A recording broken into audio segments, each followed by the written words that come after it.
guys, I just finished an audiobook. Let's talk about it. This is going to be In Dreams by Mila Crawford. In Dreams is a book in the Darkly Ever After series. They are a series of dark fairy tale reimaginings, very loosely based on fairy tales. They're all novellas, they're all dark, high heat. It's a fantastic series for all dark romance readers. In Dreams specifically is a why choose polyamorous MMMF romance. It is a gory sensory experience in audiobook. We have a plus size, fiercely independent FMC. We have 3 morally questionable MMCs. It's a complete standalone. The ebook is in KU, but please, sweet goodness, check the trigger warnings for this book. I say that with the utmost sincerity. Specifically for this book, it is dark in a way that is not normal for dark romance. I don't know how to describe it, but we'll talk about it later. And of course, if you're listening to the audiobook like me, it is Duet Narrated with Marie Hawkins, Sean Masters, and James Cassidy. Let's talk about the story. In Dreams is about Briar Rose. She is a fiercely independent woman who was raised in an environment that does not appreciate that in women.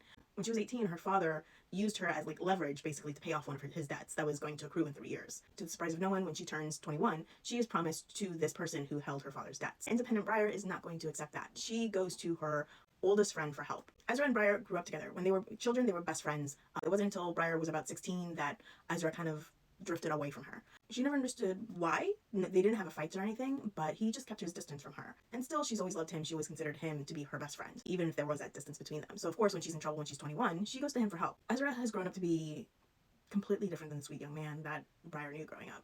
The environment that they grew up in has hardened him to be morally gray, is putting it loosely. But we'll go from there.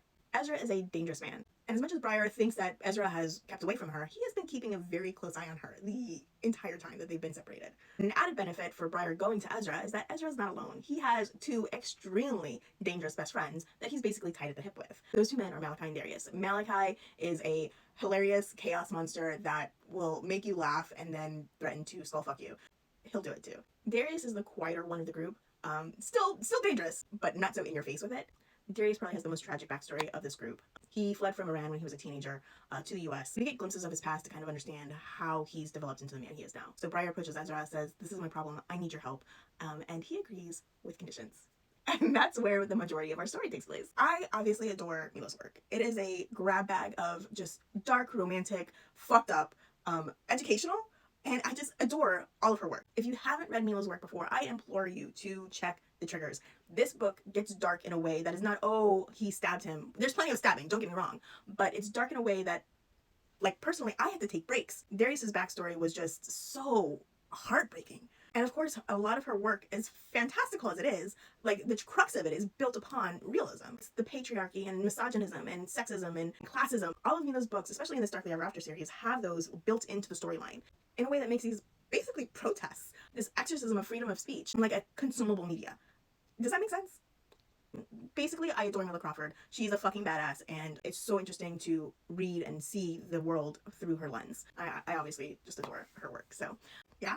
And in this audiobook, we have these 3 amazing narrators to just help bring this story to life. Marie Hawkins was fantastic as Briar. Briar, like I said, is just this independent, strong woman. And I think as readers, we're not kind to those kinds of characters. We're kind of trained to want the FMC to roll over and do the bidding of the MMCs. And Briar is not going to do that. She is going to stand up for herself, and she's going to make sure that her desires, her wishes are met. And she does that. She stands up to these incredibly intimidating, strong, powerful MMCs and tells them, "I'm not going to roll over for you."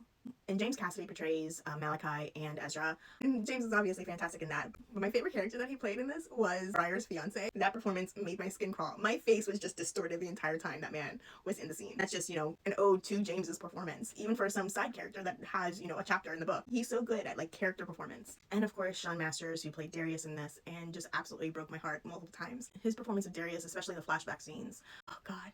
I'm not going to ruin it for you, but between Sean Masters' slight accent that he had for this character, and just feed my eyes for a second, and the pain that character went through and the heartache, Sean Masters was so impressive in his portrayal of Darius.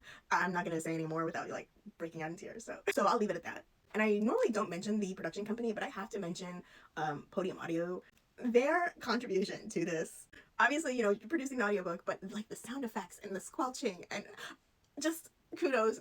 I didn't think that I was a fan of sound effects in audiobooks, but this specific book did it really well in a way that it really helped put you in the story and like sell the scene. So kudos to Podium Audio for all the work that they did for enhancing this audiobook. If you were looking for a dark Y2's polyamorous MMMF where you're gonna learn something whether you like it or not, In Dreams by Mila Crawford. It's already live on Mila's website. It'll be live on other platforms soon. Until next time, guys, bye.